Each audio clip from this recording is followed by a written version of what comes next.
네, 굿모닝 충청 독자 여러분, 그리고 천안 시민을 비롯한 충청인 여러분 안녕하십니까? 굿모닝 충청 편집국장 김갑수입니다.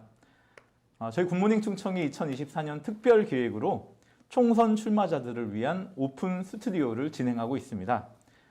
아시다시피 국민의 대표를 선출하는 이번 총선임에도 불구하고 누가 출마했는지조차 아직 알지 못하는 분들이 많으실 것 같습니다. 그만큼 선택의 기준을 마련하지 못한 분들도 적지 않을 것 같은데요. 이번 오픈 스튜디오 천안아산 편을 통해서 누가 적임자인지, 그리고 과연 어떤 인물이 제대로 지역을 이끌어 나갈 인물인지 판단하는 계기가 되길 바라겠습니다. 이번에는 문진석 더불어민주당 천안갑 예비후보를 모셨습니다. 출연 순서는 사전 접수순에 의한 것으로 다시 한번 말씀드리겠습니다. 문 예비후보님 어서 오십시오. 네, 반갑습니다. 네. 제가 우리 예비후보님에 대한 일종의 뒷조사를 좀 해왔는데요. 혹시 잘못된 거 있으면 수정 부탁드리겠습니다. 전남 장흥이 고향이시고요. 네. 중앙대학교 정치외교학과를 졸업을 하셨고 네. 고려대 정책대학원에서 행정학 석사학위를 취득을 하셨습니다. 그리고 서울과학기술대 에너지환경대학원에서 박사과정을 수료를 하셨습니다. 네. 그 지금 현재 국회의원으로 계시고요. 민주당 전략기획위원회 위원장, 그리고 원내 부대표를 2번을 하셨다고 얘기를 들었습니다. 네. 그리고 주로 상임위에서는 국토교통위원회, 그리고 행정안전위원회 이쪽에서 많이 활동하신 것으로 알고 있습니다. 맞습니까, 의원님? 네, 맞습니다. 네, 그렇습니다.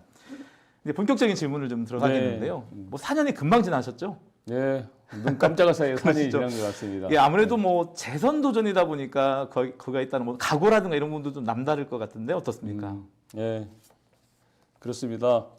지난 먼저 제 본인을 좀 그래도 상관없습니다. 다시 소개할게요. 22대 국회의원 선거 출마를 결정한 천안갑 후보 문진석 예비 후보입니다.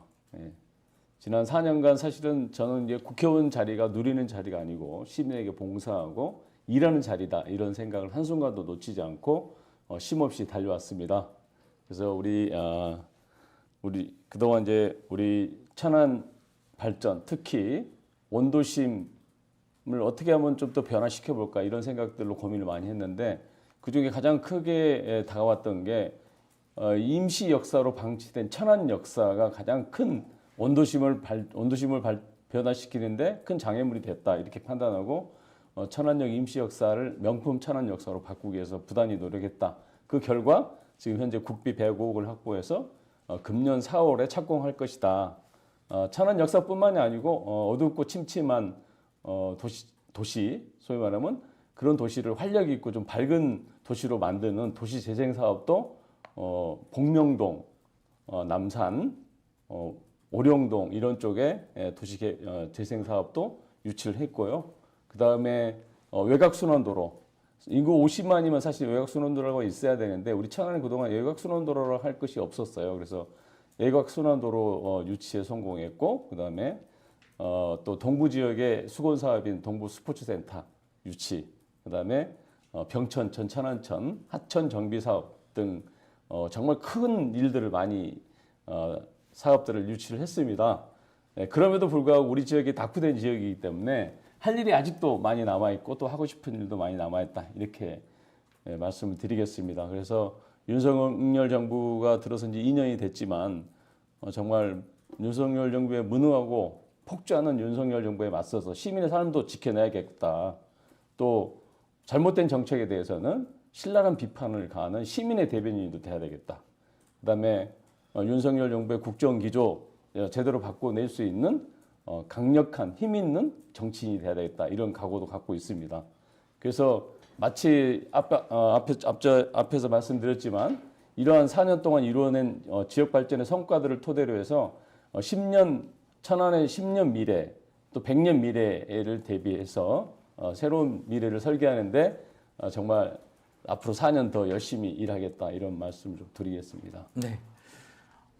지금 말씀 중에서도 이미 나오긴 했는데요. 네. 이거만큼은 내가 아니었으면 정말 어려웠을 것이다. 물론 천안 역사 말씀을 하셨지만요. 뭐 또 다른 뭐 대표적인 어떤 뭐랄까요? 업적이랄까요? 성과랄까요? 이런 부분이 있으면 말씀 좀 부탁드리겠습니다. 네, 아까 뭐 대충 말씀을 드렸는데요. 천안 역사는 뭐 천안 시민 여러분이 다 아시다시피 20년 동안 임시 역사로 방치되어 왔습니다. 그래서 어떤 정치인도 천안 남루한 낡고 남루한 천안 역사를 바꾸는 일을 못 해냈지만 저 문진석은 해냈다. 그러면 천안 역사 언제 정도면 완전히 지금 탈바꿈을 가능할 수 있을까요? 지금 예정은 4월쯤에 착공이 들어가고 2026년 연말에 완공이 될 것으로 이렇게 계획을 잡고 있습니다. 천안 역사에 혹시 의원님 이름이라도 좀 넣으셔야 되는 거 아닌가 모르겠습니다. 그러니까 처음에 설계비 제가 15억 확보할 때는 철도공사 직원들이 이게 나중에 완공되면 의원님 이름도 좀 넣겠습니다. 그렇게 이제 얘기한 적도 있습니다. 아, 그러시군요. 예. 설마 넣지는 않을 것 같습니다. 예. 이게 그 민주당 내에서 특히나 가장 또 우리 충청권에서도 그렇고 친 이재명계로 알고 있습니다. 특히나 아까 모두에 말씀드렸다시피 전략교육위원장으로서 굉장히 당의 전략을 책임지는 자리에 있었고요. 이재명 대표 아직은 충청권에 좀 낯설은 인물이기도 한데 어떤 인물이고 또 어떤 장점이 있는지 좀 소개 좀 부탁드리겠습니다. 네, 저는 뭐 친문이기도 하고 친명이기도 합니다. 문재인 대통령의 후광으로 또 국회의원이 됐지 않습니까? 그래서 그때는 친문이었고 지금은 또 이재명이 당대표가 이기 때문에 친명이라고 할 수 있겠죠. 그래서 뭐 개인적으로는 대학 시절에 한두 번 만난 그런 경험이 있는데 이재명 대표의 장점은 국민들의 요구가 어디에 있는지 너무 정확하게 잘 빨리 신속하게 그 요구들을 파악해내는 능력이 좀 있는 것 같습니다. 그래서 그 요구를 파악하고 또 혁신하고 실천하는 그런 리더가 아닌가 이런 생각이 듭니다. 다만 이제 좀 뭔가 아직 여의도 정치, 그동안 비주류 정치 해왔잖아요. 사이드에서만 정치 해왔기 때문에 여의도 정치권에서 아직 함께 하는 그 리더십 아주 좀 부족한 거 아닌가 이런 생각은 좀 들어요. 그 다른 정치는 혼자 하는 건 아니잖아요. 행정은 혼자 할 수 있습니다.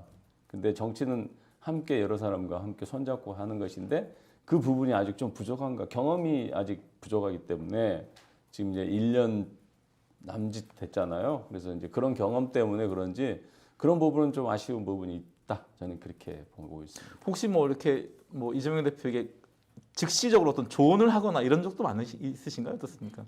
뭐 이제 늘 소통하니까요. 그렇죠. 예를 들어서 뭐 공천 과정 이번에 공천 과정 같은 경우도 우리 천안에 좀 공천 과정이 좀 매끄럽지 못한 부분이 있었잖아요. 그래서 그런 부분들도 제가 이제 얘기를 하고 또 이제 원래는 전략 공천으로 이렇게 후보를 위해서 정해서 당에서 정해서 뭐 내리꽂는 방식으로 이제 하려고 했지만 제가 얘기를 했어요. 우리 천안에서는 그런 방식보다는 경선을 통해서 논란을 깔끔하게 정리하면서 후보를 결정하는 게 제일 좋겠다. 그래서 물론 이제 이재관 후보로 결정이 됐지만 저는 그런 측면에서 좀 잘했다 이렇게 생각을 합니다. 네, 그러시군요.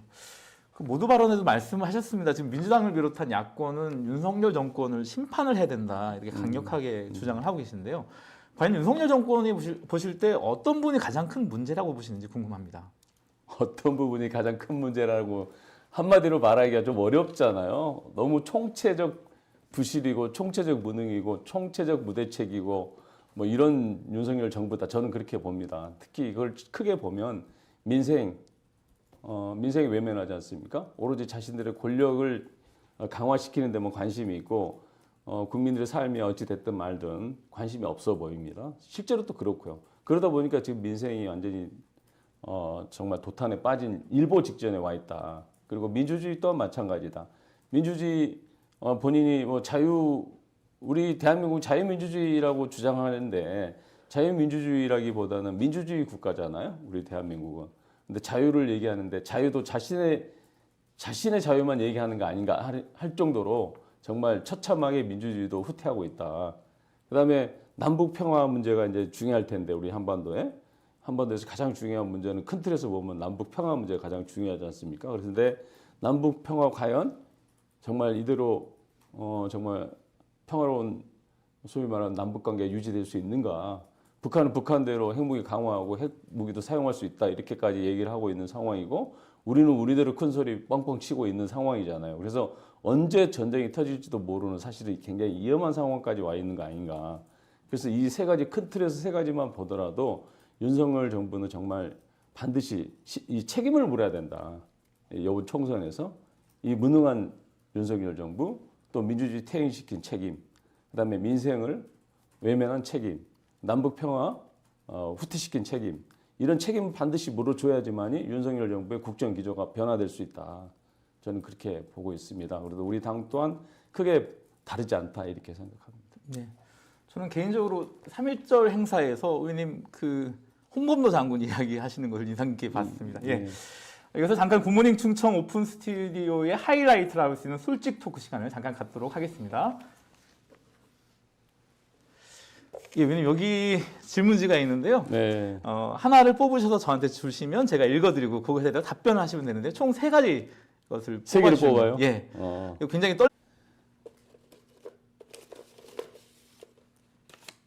예, 하나 주시고요. 예, 잠깐 잠시만요. 하나씩 뽑아주시면 됩니다. 예. 예, 먼저 질문을 드리겠습니다. 좀 고민스러운 질문이 있을 것 같은데요. 만약 내 자녀가 정치를 하겠다고 한다면 어떻게 하실 겁니까?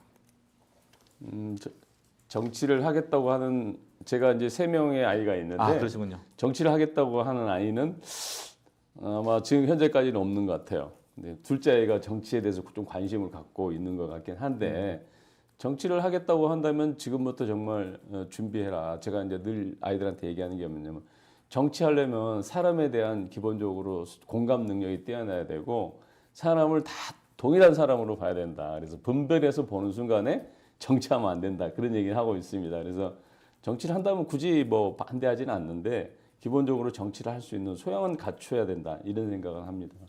적극적으로 지원해 주실 지원한다는 건 그건 아니고 아니고. 아이들은 항상 네. 저는 애들한테 본인이 하고 싶은 거 했으면 좋겠다는 얘기를 하기 때문에 정치라고 해서 특별히 권장하거나 또 반대하거나 그러지는 않아요. 그러시군요. 자, 두 번째 질문 하나 주시죠. 예. 제가 많은 후보를 뵀지만 한꺼번에 3개 질문을 동시에 뽑으신 분은 처음인 것 같습니다. 귀찮으니까 한꺼번에 3개 뽑아. 이거 질문 괜찮은가 모르겠습니다. 네. 예. 저는 괜찮다고 하셨기 때문에 드리는 겁니다. 현재의 배우자와 결혼하기 전 교제한 이성이 최소 2명 이상이다. 이거 솔직히 말씀하셔야 됩니다. 최소 2명 이상? 글쎄 뭐 질문 예민한 질문이기 때문에 예.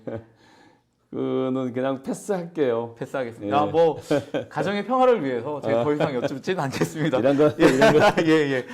지금 현재의 가정에 충실하신 걸로. 예. 자, 3번째 질문입니다.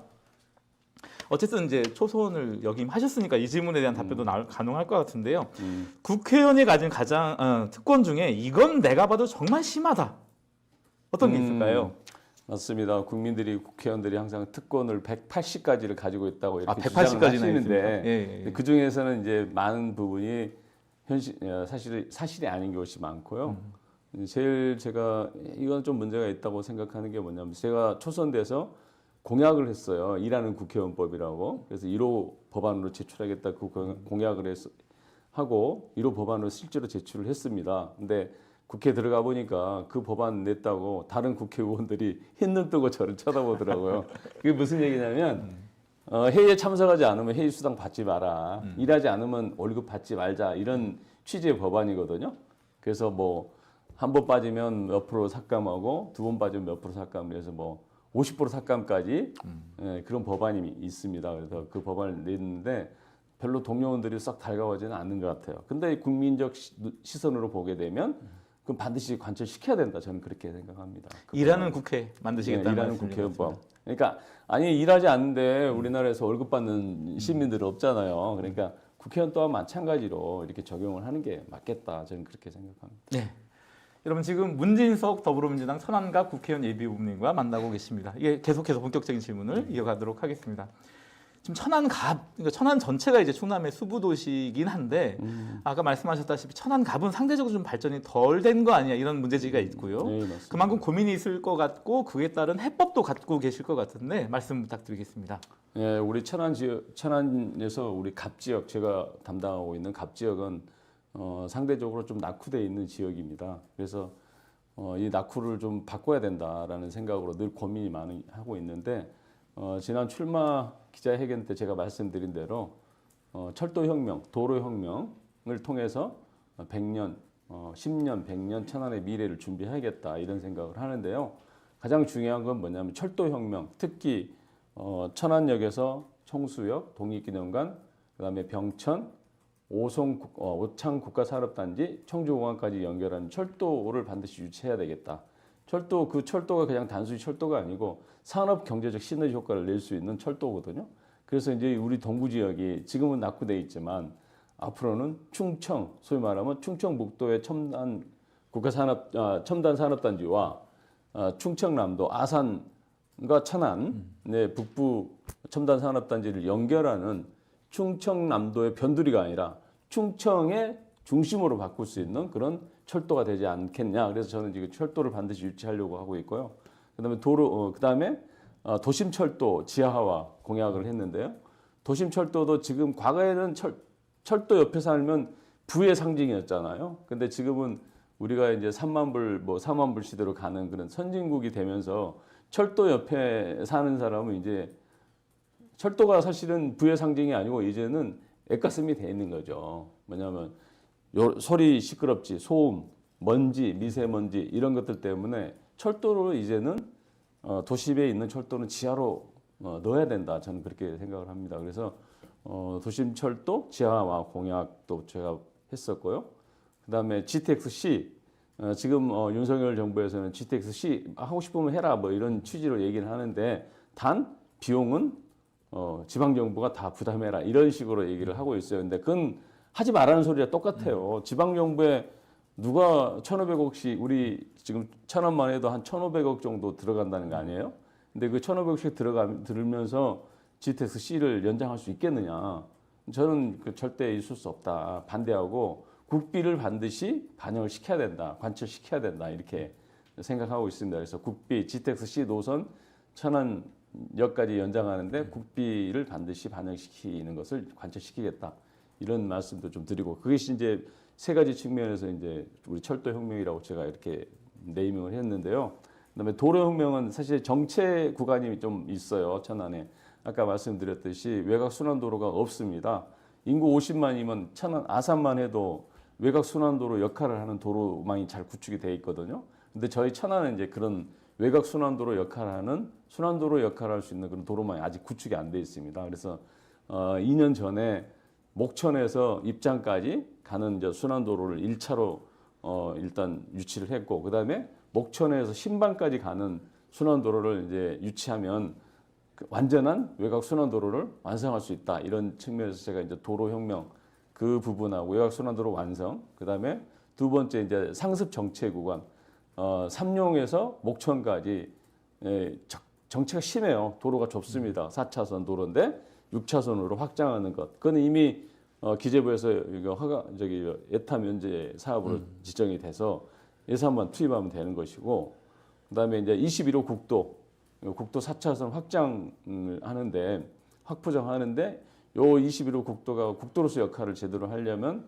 2028년에 이제 그걸 완공 목표를 하고 있는데 그것도 정말 제대로 제때 완성될 수 있도록 이렇게 해야 된다. 그런 게 이제 그게 도로 혁명입니다. 그다음에 계속해도 됩니까? 예, 괜찮습니다. 우리 천안에는 시내에는 하천이 두 개가 있어요. 원성천과 천안천이 있는데 그냥 이 하천이 그냥 산책길로서 하천이 아니고 휴식과 문화가 공존하는 이런 하천으로 바꿔야 된다. 사실 도심에 하천이 있다는 것은 굉장히 큰 자산이거든요. 이거를 제대로 활용하지 못하는 우리가 문제인 거지. 이 자연적으로 이게 만들어진 하천을 정말 잘 활용만 하면 정말로 우리 천안이 도시의 질을 도시의 퀄리티를 훨씬 높일 수 있는 그런 도시로 변할 수 있다 이렇게 생각하면서 휴식과 문화가 공존하는 하천으로 반드시 만들어 보겠다. 이게 이제 제 또 공약이기도 합니다. 네. 네. 그다음에 이제 동부 지역에 예, 또 있으시군요. 수신 산업단지가 지금 예. 만들어지고 있는데요. 예. 수신 산업단지를 중심으로 해서 동부 지역에 몇 개의 산업단지가 있습니다. 성남 산업단지도 있고 지금 현재 기존 수신 산업단지도 있고 오공단의 산업단지가 있는데 이 동부 지역을 기회발전 특구로 지정하면 여러 가지 좀 혜택이 좀 있을 수 있거든요. 그래서 기회발전 특구로 지정을 해서 경제적으로 경제 지도도 좀 바꾸고 교통 지도도 바꾸는 그런 공약 또한 이렇게 내세우고 있고요. 네, 그다음에 동부 스포츠센터 유치가 이제 되기는 했지만 제때 또 완공할 수 있도록 노력해야 되고 남부 지역 제가 이제 새롭게 지역구로 편입된 청룡동에 남부 스포츠 센터를 반드시 유치해야 되겠다. 그래서 제가 이제 돌아왔는데 어디다 유치할지 굉장히 좋은 곳을 제가 발견을 했습니다. 지금 세무서하고 상권이 그 청수동에 청룡동에 행정타운을 행정타운 쪽에 세무서와 상권이 이렇게 분리되어 있는 곳, 작은 산이 있어요. 네네네. 근데 그게 산의 역할을 못 하고 있어요. 실제로 이제 녹지 공간이라고 그렇게 조성을 한 것 같은데 그 공간을 활용을 해서 스포츠 센터를 좀 만들고 이 분리된 상권을 하나로 통일시켜주는 역할도 하고 괜찮을 것 같다는 생각이 들더라고요. 그래서 실제로 현장 답사를 해보니까 굉장히 좋은 어떤 땅이 있다. 물론 이제 녹지긴 한데 물론 찬반이 있을 수 있을 거예요. 근데 어떤 것이 먼저냐, 문화 스포츠 센터가 먼저냐, 아니면 녹지 공간이 먼저냐. 물론 녹지 공간 또 조성하면 되기는 해요. 그 산을 이제 작은 임야, 낮은 임야를 이제 정리해서 충분히 가능하겠다 이런 생각을 하거든요. 그래서 그런 이제 스포츠 센터를 유치하고 그다음에 이제 청룡동에 거기에 이제 아파트가 많이 밀집되면서 초등학교가 이제 하나 막 이렇게 2개가 생기고 중학교에 대한 수요가 높습니다. 그래서 중학교도 신설하고 중학교 플러스 또 고등학교도 신설하는 이런 공약도 했습니다. 네. 뭐 한마디로 천안 갑의 모두 문제를 해결하겠다는 말씀이신 거죠? 그렇죠. 결국 이제 우리 지역에 뭐 그걸 다 해결해도 사실은 천안갑 지역이 서북구 지역보다 더 앞서간지 어쩔지는 확신이 안 서요. 근데 이제 미래 설계를 그렇게 하는 거죠. 네, 그러시군요. 예. 근데 의원님 그 예비후보님 어쨌든 선거가 자기 혼자 잘해서 되는 건 아니잖아요. 상대 주자가 있는 게임이기 때문에 말씀드리는 물론 건데요. 이제 그럴 수 있겠죠. 어쨌든 뭐 국민의힘 신범철 예비후보 이미 공천을 확정받았는데 신 예비후보 어떻게 평가하시는지 궁금합니다. 저는 선거 뭐 제 경우는 후보하고 싸운다고 상대 후보와 싸운다고 생각하지 않고 제 자신과 시민들과 이렇게 해 나간다 이렇게 생각하면서 선거 전에 임하고 있다는 말씀드리고요. 우리 신범철 후보는 굉장히 성실한 사람인 것 같습니다. A도 바르고 성실한 사람이지만 근데 사실은 이 윤석열 정부의 국정 난맥에 어떻게 보면 자유롭지 못한 사람이거든요. 가장 국방 외교에 우리가 많은 그 잘못을 저질렀다고 보는데 특히 일본과 관계에서 우길기를 개항한 일본 군함에 우리 장병들이 거수경례를 한다든가 이런 것은 정말 좀 잘못된 것 같아요. 그런 부분도 신범철이 후보가 차관일 때 아마 있었던 거고요. 그다음에 최수근 해병대 상병 사망 사건 외압 의혹이 있었잖아요. 그 사건의 중심에 또 우리 신범철 후보님이 계시잖아요. 그래서 해병대 수사 외압 박정훈 대령의 소위 말하면 항명죄로 기소가 됐지 않습니까? 박정훈 대령이야말로 정말 제대로 수사하고 참 군인다운 면모를 보여주고 있는 게 사실이잖아요. 근데 그런 멋진 참 군인을 항명죄로 기소한다는 것은 저는 도저히 용납할 수가 없다. 그다음에 홍범도 장군 육사에서 홍범도 장군 독립 영웅들을 6분을 거기에 흉상을 모셔놓고 있는데 그 흉상을 굳이 철거해야 되는 이유를 모르잖아요. 그래서 홍범도 장군을 공산주의자로 몰아가면서까지 그렇게 철거를 해야 되는 문제인지 저는 동의할 수 없다. 그래서 그런 문제들의 논란의 중심에 서 있는 분이 바로 신범철 후보다 사실은. 그래서 후보 출마하기 전에 대국민 사과라도 해야 되는 거 아니냐. 또 설명이라도 해야 되는 거 아니냐. 슬그머니 나와서 국민의 대표가 되겠습니다. 이렇게 이제 총선 출마를 한 거 아니에요? 저는 그런 부분에서는 좀 무책임하다. 자신의 소신을 얘기할 수 있어야 되고. 그래서 그 소신이 없는데 어떻게 의정활동 제대로 할 수 있겠냐. 이런 의구심도 있습니다. 그래서 그 문제에 대해서는 나중에 기회 있을 때만 한번 여쭤보려고 합니다. 예. 아무래도 뭐 오늘 이 프로그램이 토론회는 아니니까요. 상대 후보가 답변하는 부분들은 나중에 다시 확인해야 그러니까 될 것 같습니다. 예. 재선 도전이시잖아요. 재선이 되시면 아무래도 국회에서도 어떤 활약이랄까요?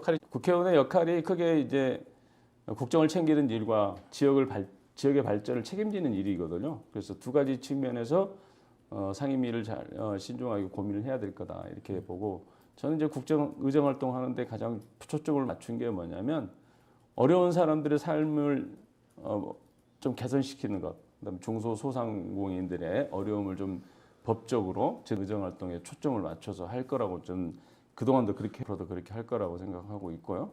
그다음에 이제 지역 발전을 위해서 우리 지역에는 urban 지역이잖아요. 농촌 지역이 많잖아요. 그래서 소위 말하면 이제 생활 SOC가 아직 많이 부족합니다. 그래서 그 생활 SOC를 새로 개선. 크게는 제가 아까 말씀드린 이제 제가 예비 출마할 때 공약 사업을 뭐 현역 국회의원이시기도 하니까 어떤 여야를 통틀어서 어떻게 보면 개혁이랄까요? 변화랄까요? 이런 각오도 좀 있을 것 같은데 어떻습니까? 예, 정치 국민들의 정치적 불신이 뭐 극에 달해 있는 건 사실입니다. 다만 이제 그게 국민들이 정치를 걱정하게 해서는 안 되고 국민들이 정치가 국민을 걱정하는 게 제대로 된 정치잖아요. 그래서 그런 정치를 가기 위해서는 결국은 뭐냐면 상대를 인정할 수 있어야 된다. 상대를 인정하고 또 말뿐인 정치가 아니고 국민들 시민들한테 효능감을 주는 정치. 그러니까 이런 겁니다. 작은 약속이라도 실천을 할 때 국민들은 효능감을 느낀다. 저는 그렇게 보거든요. 작은 약속이라고 해서 무시하거나 지키지 않는다고 한다면 거기에서 불신도 싹 튼다. 그래서 저는 사실 지난 4년 동안 시민들의 불편함 이런 걸 해소하기 위해서 굉장히 많은 노력을 했습니다. 작은 민원이든 큰 민원이든 이런 것들도 해결하는데 불편함을 해결하는데 노력을 했는데 그 불편함을 하나씩 해결하는 거 보고 시민들이 느끼는 거죠. 정치인을 새로 뽑으니까 뭔가 좀 달라지네. 그러니까 이제 단적인 예가 우리 이제 북면에 가면 연출리라는 곳이 있습니다. 그래서 거기에 교통이 엄청나게 상습 정체 구역이에요. 근데 그 해결하는 방법은 간단합니다. 원형 노탈이 만들면 되는 거예요. 그래서 제가 국회의원 돼서 거기를 지날 때마다 느끼는 게 내가 불편한데 시민들은 얼마나 불편할까 이 생각을 하게 됐고 그 이제 지금 원형 노탈이 만들었거든요. 회전 노타리를 만들었는데 시민들이 너무 좋아하셔요. 그러니까 그런 것들 작은 일이지만 정말 시민들이 정치 효능감을 느낄 수 있을 때 좀 더 정치에 관심을 갖고 정치인의 행적이라든가 이런 걸 또 관심을 갖고 지켜보는 거 아닌가. 그래서 물론 이제 큰 틀에서는 여야가 서로 상대를 인정하고 또 타협하고 협상하고 해서 그 협상을 근거로 해서 국정 운영해 나가는 방식이 가장 정치 불신을 해소시킬 수 있겠지만 지역 단위에서는 그런 효능감을 주는 정치 또한 필요하다 이렇게 생각합니다. 네, 어느덧 마지막 질문을 좀 드릴게요. 더 큰 힘으로 막 시동이 걸린 우리 천안 지역 발전을 위해서 기관차 역할을 하겠다. 멈추지 않고 앞으로 계속 전진할 수 있는 기관차 역할을 하겠다. 이런 말씀을 드리겠습니다.